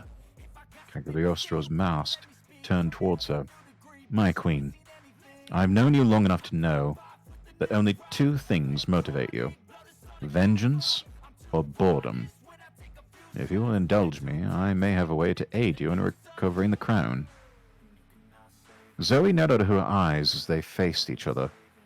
She impaled her blade into the pillar again, the demonic edge sliding like butter into the human marble. You want to know the mystery behind Silverland for your stupid books? Cagliostro chuckled. Guilty as charged, Your Highness. But you know that I record everything for the sake of knowledge and archiving. Zoe sighed. Ugh, fine. To give it to you straight, getting overthrown wasn't a surprise to me. Stealing your book and giving it to the Mennonites hiding away from the war on that island was all a setup. I planned ahead. I knew that after losing my memories, I would seek revenge against Nox because, come on, it's obvious in my weaker state that he'd find a way to piss me off. Cagliostro nodded with great interest. You planned the rise of Silverland and their Lich King far in advance. Fascinating. Any particular reason why? Zoe looked up at the clouds for a moment, one hand on her hip. Simple. I couldn't have predicted the artifacts beginning to appear after I had Thomas sack Blackrock with the demonic obsidian. But I did know I needed more kingdoms than the realm could hold. Verity was created for my spawning. Sigmara broke away from Midheim during the war and turned to the Angels for help. And Silverland did exactly what I expected them to with your book. They corrupted themselves and their island. 4 kingdoms that all hated each other, all messing with each other. A match waiting to be struck. A bomb waiting to go off. The same with the Outland Kingdoms. Cagliostro chuckled. By the Ascidian throne, my queen, don't tell me you already foresaw how the ancient war would end, and were in the process of writing the sequel. Cagliostro went silent for a moment. Perhaps Nox realized what you were up to. Zoe shrugged. He did tell me he couldn't allow me to start another war as Lilith and Deimos held me down and Salem shoved his sword up through my chin. Perhaps you're right. She glared. Anyway, about getting into the vault. Cagliostro nodded. Of course. A deal is a deal, after all. Cagliostro bent down and pulled a white piece of chalk from his robes, beginning to draw an arcane pentagram. You see, I share a special connection with my books. Even without a codex on hand, I can use that power to a limited extent. A power that's amplified the closer I get to one. As he finished, a black rift opened above the pentagram. My queen, if I may ask for one more favor. Zoe had already surmised what the wisdom demon was getting at. One of your books is in there, you want me to get it for you while I'm robbing asbestos. Cagliostro offered an uncharacteristic thumbs up. Zoe sighed. Fine, I'll get your damn book. I will owe you a favor of your choosing in exchange. Thank you. From the bottom of my cold heart, Your Highness. Zoe waved her hand dismissively and stepped through the rift. The rift spit Zoe out into what could basically be considered a warehouse built of stone. Hundreds of aisles of shelves and racks were spaced evenly. Stone pillars erected at regular intervals, with warpstone torches. The lighting was atrocious, as the warpstones were small and green, casting the sickly and noxious glow across the crypt. Zoe turned slightly, hearing voices from a stone staircase behind her. Zoe stayed quiet. Asbestos was definitely in his quarters. She began to slowly walk round, idly poking at weapons, tools, trinkets, scrolls here and there. While many of the artifacts were labeled, many were not. Zoe was in awe at just how many artifacts the guild had collected over the years. She wagered the crypt spanned the entirety of the Isle of Pillars. She began to notice other things, crowns of fallen kings, broken swords of warriors lost to time. She even found the very blade that Thomas had used to cut down Ezra. Urza. She even found the very blade that Thomas had used to cut down Urza and their father to take the throne of Midheim. Quite the collection, Asbestos. Now that I've seen it, I'll make sure to dismantle it nice and slow. First, where's that stupid crown? Zoe whirled around as she heard a metal creak. A metal claw reached out of the darkness, a regal dark metal halo hooked on one of the fingers. The fox demon took a step back and called out angrily. I recognize that arm, Phobos. If you want a rematch, I'll crush that cage you hide and rip your true self to bits. As the metal puppet stepped into the light, it let out a wheezy laugh before dragging a skull out from beneath the burlap that covered most of its upper body, like a horrific cloak. The jaw of the skull began to move, and a wheezy voice emanated from it. Fox ears, yet not notice. A wheezy laugh emanated from the metal head of the puppet. The skull began to speak again, cracking loudly as Phobos's claw was gripping it too tightly. Then to hell. Fine, Its request. Zoe hesitated before taking a few steps forward, sword still at the ready. She took the raven crown off Phobos's arm and took a few steps back. I never asked for your help, puppet. Who are you talking about? Phobos cackled asthmatically. It bothered Zoe how the metal puppet seemed to breathe despite lacking organs of any kind. Then again, Phobos's true self spread shadowy tendrils out from its cage to manipulate the puppet's limbs. Perhaps through some demonic influence it really was breathing. The skull spoke again. You. Zoe frowned. Nox find some random bitch to sit on the throne? No, that wouldn't make sense. Wouldn't be here then. She tapped her chin in thought. Tell me who sent you. Master of Guild is Owen. Phobos bent down and began to skitter forward on all four of his metal limbs, scaling a shelf and latching onto the ceiling before skittering off into the darkness. Zoe snarled. Who told Asbestos I was down here? As if on cue, the bookshelf that blocked access to the crypt began to move. Screw your book, Cag. I'll get it for you later. Zoe teleported with a spurt of demonic flame. Back in Darkstone's library, Styx sighed, swinging her feet from the floor up onto the table as she pushed a chair back onto two legs and clasped her hands together. Are you sure sending Phobos to find Zoe was a good idea? I mean, I know it's been like 4 days, but surely... She paused as Salem, who was pacing in front of the fireplace, raised a hand. He chuckled. Am I sure? My queen, you are the one that summoned him here and ordered him to go find and assist her. He'll do as he is told, then return to his duties. Styx twiddled her thumbs for a few moments before changing the subject. Salem? The Saint of Madness walked over and knelt in front of the chair. Yes, my queen. Styx hesitated. Do you think Zoe will get violent over me trying to take the throne? Salem chose his words carefully. She always was an unpredictable sort. She was remorseful over nearly killing you, as I recall, and she's done her utmost to be by your side, at least until she left to retrieve the Raven Crown. I cannot guarantee anything, but I suggest assuming it is a possibility, and preparing for it. Styx nodded slowly. Yes. But so far, we're prepared to read another codex.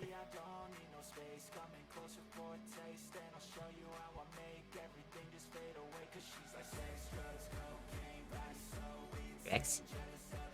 Yes? Did my question not come through? Oh, sorry, I didn't catch it. I was asking your thoughts so far while I prepare to read the next codex. Oh, thoughts so far. Yeah, it's definitely getting interesting. The plotting and the scheming. Yeah, that's something that'll draw you in as a reader. I'm thinking about this, trying to picture this in my mind, almost like this sort of, gosh, we've got the makings for something like an anime or a live action adaptation after this, and I'm just trying to picture how all of that looks like. Yeah, but no, this is really good. Glad you like it. Yes, no, I really do. This is taking some interesting twists and turns, and I can kind of see some foreshadowing here, and yeah, I'm thinking the finale is going to be a good one. There's times where I'm just like, damn, I wrote this. You see? You can do it.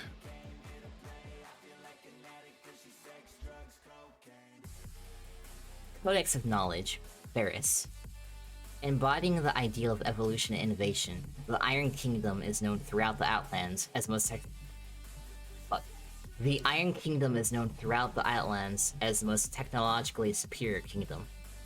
However, Ferris is hampered by their reliance on technology. Without their complex machinery, they cannot function. Ferris is the only Outer Kingdom that is safe from the constant political and vengeful wars the other Outer Kingdoms wage off and on, making it the largest unified threat to the realm. Artifacts rarely manifest in the Iron Kingdom, and are usually overlooked due to a lack of knowledge regarding them. Its current ruler, King Zacharias, sought to weaponize the artisans within the kingdom in a violent move, causing most of its inventors to flee the kingdom in an event known as the infamous Sacking of the Arts. Primarily, he seeks the wisdom demon, Jacqueline da Vinci, the clockwork inventor, and her infamous black books, including the Codex of Machines. The military might of Ferris is vast and unique, but after the Sacking of the Arts, the creators of its stockpiles are long gone, forcing the military to train every man till they are nearly dead in the ground. Such training is necessary as the records to build and maintain the arcane and industrial weapons of Ferris are gone, and memories fade daily. The military of Ferris, previously relying on its once renowned artisans for a unique and powerful force, is now in a precarious situation. The original creators and maintainers of its weapons of war are long gone, necessitating a new conventional force, and a training and refamiliarization program for its old weapons. Such training is rigorous and long as the records to build and maintain the arcane and industrial weapons of Ferris are gone, and memories fade daily. It will be long before the military of Ferris is as previous might. Chapter 21. Frost and Fire. Calico stepped out of the main gates of Hexad and looked round the gentle grasslands of heaven for a few moments before wandering off the main road into the nearby tree line and using Demonic to open a rift. The rift took her to the Blight Glades and to a small hovel that defiantly sat partially covered in ice, despite the warmth of the region. The Fallen hesitated for a moment, then knocked on the door. It swung open almost immediately to reveal the tall and burly form of a Gedonite, his right side mostly encased in ice, spikes rising from his shoulder, and his entire right arm itself no more than an ice spike. His flesh was cold, clammy, and very pale, blue veins crisscrossing beneath the cold leather armor the demon wore. Flecks of ice fell from his brown beard, and cyan eyes peered out from the eye holes of a horned helmet. He laughed heartily and reached out to grab Calico's shoulder. "Ha ha, Alexandria! It's good to see you again!" Despite his likeness to the Northman, his accent wasn't nearly as thick as those of the Multiple Realm. He pulled Calico into the hovel and closed the door.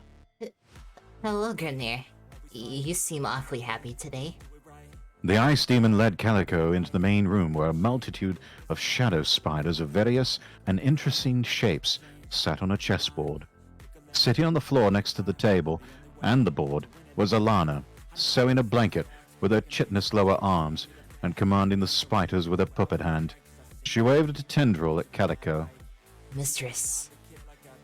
Calico smiled at her. How are you, Alana? I'm well. Grimnir gently shoved Calico forward towards a feather-filled sofa. "Have a seat, my dear friend. I'll get you a drink." Calico slowly sat down before calling out. Water will do fine, thanks, Grimnir. His hearty voice called out in reply. "Nonsense, your wings are welted, your halo's dim. You've had a bad day, that's clear. I'm getting the strong stuff." Alright, fine. Calico settled herself a bit on the sofa and looked at the chessboard. It was weird to see Alana's shadow spiders distort themselves into the forms of chess pieces. Weirder still to see them bend the light enough to appear lighter to represent the white pieces. Who's winning? Grimnir's voice echoed back into the room. "Knight D3 to J6. One of the spiders stuck up. and made the legal version of whatever move Grimnir was trying to pull off. Alana giggled. I am. Grimnir won the round before, though. He's much better at this when he can actually see the board. Grimnir returned, shaking his head, to shake some ice fragments loose from his beard, then sat down heavily next to Calico, placing 3 cups on the table. 2 were filled with a yellow-colored wine, 1 with a reddish juice. Alana grabbed the juice with a puppet hand and took a sip. Thank you, Grim. Oh, of course, my spider demon friend. Grimnir's cup was significantly bigger, more of an oversized mug, and he drained almost the entire thing in one go before slamming it back down, the wooden mug echoing through the room. Calico took a sip at first, then a larger swig and sighed. Tell us what ails you, Alexandria. Calico hesitated for a moment. Oh, just Petra being Petra. Lara's gone missing. Isaac and Lazarus have been following Argos around the dark steeps, looking for something or someone. Calico shrugged. Grimnir took another large gulp of his drink. One of the chest spiders stood up and moved, followed by Grimnir reaching out and moving one with his hand. It's a pity you did not kill that 6-winged bastard during the Hidden War. Mistress tried. He's quite strong. Calico took a long swig of her drink, and her balance began to waver despite sitting down. What is this, Grimnir? The frost demon chuckled. The strong stuff, Alexandria. He stood up. Apologies if it was a tad too strong. Calico shook her head slightly. A nap will do me good. She put her cup down as Grimnir sat on the floor and crossed his legs beneath him, but tried to keep the noise down for you. Calico nodded and laid on the sofa. Alana, if you wouldn't mind, could you send some spiders to Darkstone and Styx's cabin? The Fallen yawned. Alana smiled softly. Yes, mistress. I'll have something to report by the time you wake up. Calico nodded before closing her eyes. Grimnir leaned forward a bit with a grin. All right, seamstress, show me what you got. Alana returned to grin, and one of the shadow spiders moved to a new spot on the board. You asked for this. Despite being exhausted, Calico listened to the pair duke it out over chess for a little while. It was an interesting situation. She'd met Grimnir and Alana at the same time. They'd lived here together for some time before Calico randomly came across them after the Hidden War, when she'd faked her death as the Queen of the Fallen. Grimnir's personality did not match his appearance, and he'd swiftly offered the homeless angel a place in his frost-coated hovel. He also had no qualms about Alana deciding to serve Calico. They were almost like a little family, and would definitely seem like that to a demon, considering Alana's small stature. Although she was not a child demon, Calico let out a drunken giggle before finally falling asleep here, amongst friends. Styx sat alone in Darkstone's feasting hall, reading a book and occasionally glancing at the Raven Crown. Zoe had brought it to her to look at while the fox demon went off to do something else within the castle. Naturally curious, Styx had found a history book and tried to look up information about the Raven Crown. You look rather intrigued by that book, my queen. Styx nearly leapt out of a chair, frowning at Salem as he walked into her view. She sighed and leaned on her hand, going back to reading. I wish you wouldn't pop out of the floor behind me like that. Salem pulled out the nearest chair and sat down. Styx glanced at him. Aren't you worried about Zoe? She's still here. Salem chuckled. She's fixing a door. The Queen of Hell is many things, but handy with a hammer and nail is not one of them. I dare say she'll break the damn thing about 3 or 4 times before she actually truly fixes it. Salem reached under his hat and pulled out 3 soul contracts, laying them down on the table and unfurling them. I took the liberty of visiting Blackrock. Hope you don't mind, my queen. Styx raised an eyebrow at the contracts. Callisto and Dismas, huh? She looked at the third and her eyes widened. Ignis?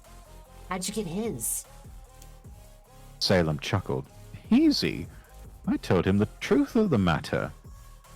Styx clapped her hands against her human ears, then poked at her wolf ears, and leaned forward with a misbelieving smile. Sorry, for a second it sounded like you just gave away everything to one of the Dark Saints. Salem nodded. I did. I promise you, my queen, I know what I am doing. Ignis is just as sick of Nox as I am. The second he realized our plans to dispose of Nox, he signed immediately. Styx sighed and laid her head on the table for a moment. Think through the stretch and hydrate again, Cassie? Jesus Christ. I don't recall us ever talking about what to do with Nox. She sat up. But I guess it's true that taking the throne means he needs to be dealt with. He doesn't want to kill me after all. She looked at Salem. She looked over as Salem patted her hand. Don't forget that if at any point I overstep my boundaries, if at any point you feel I am dishonest or outright treasonous, Styx interrupted. I didn't forget, Salem. It feels weird to admit it, but I do trust you.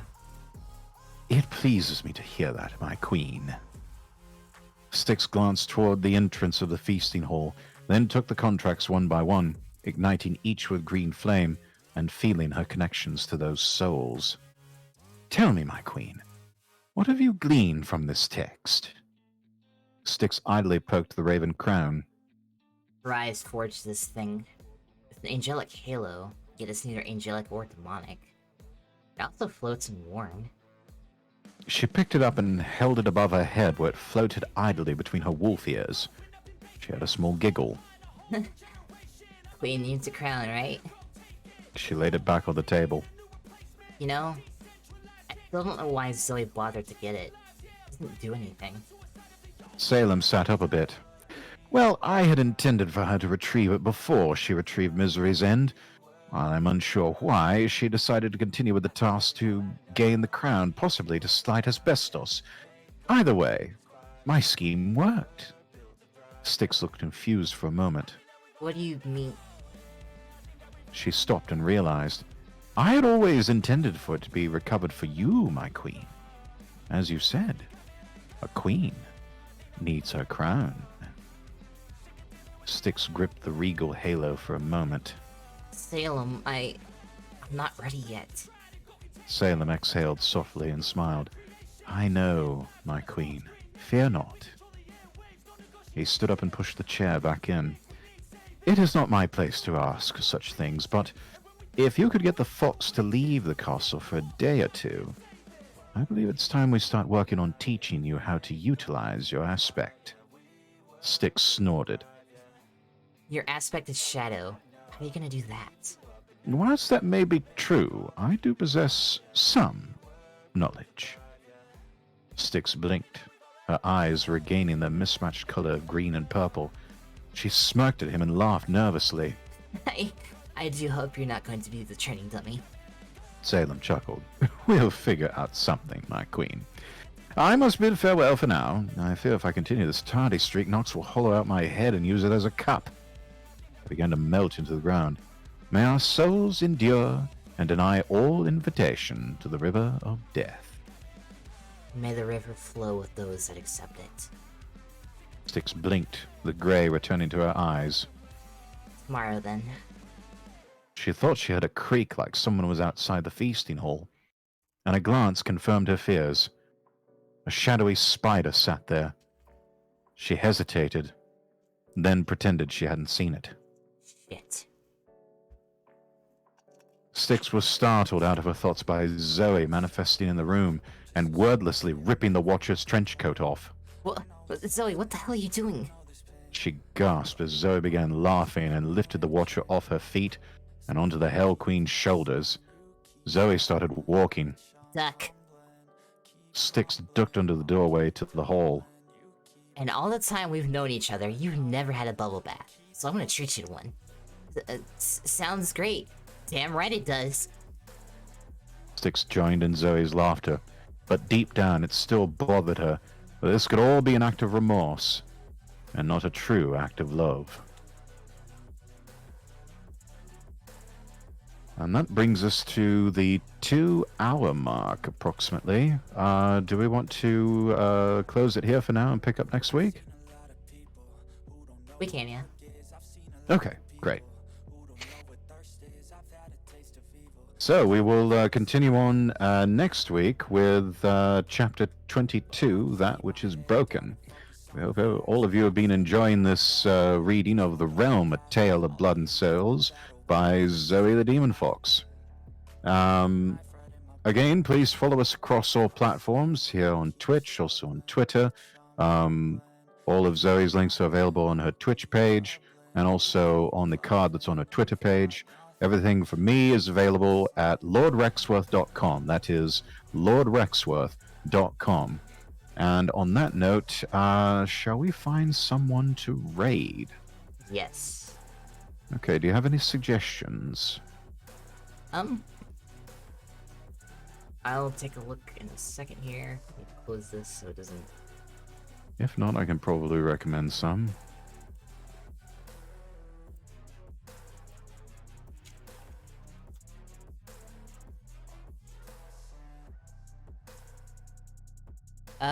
We could raid Diamond again. She's playing more...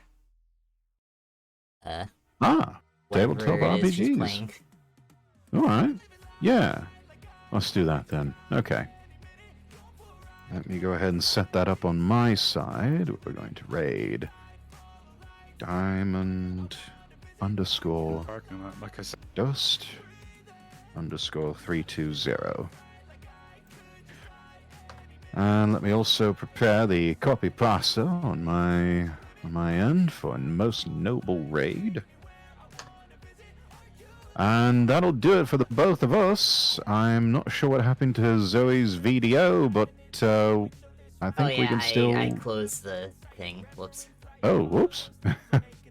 Well, anyways, actually, you know what? Let me bring back your... There we go. Swap that out real quick. There we go. Got something up on the screen here. Right. Chat on both sides, thank you all for joining us. I will see everybody Saturday on Scourgy's channel for Catalyst Blind Faith, a live performance for that. Until then, I'm Lord Rexworth, wishing you all the best and God bless.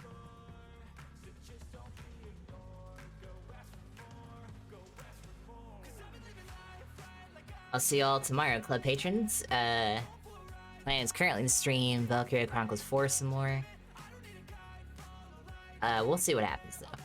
Anyway, all the cheers and head pats, and I'll see you tomorrow. Bye!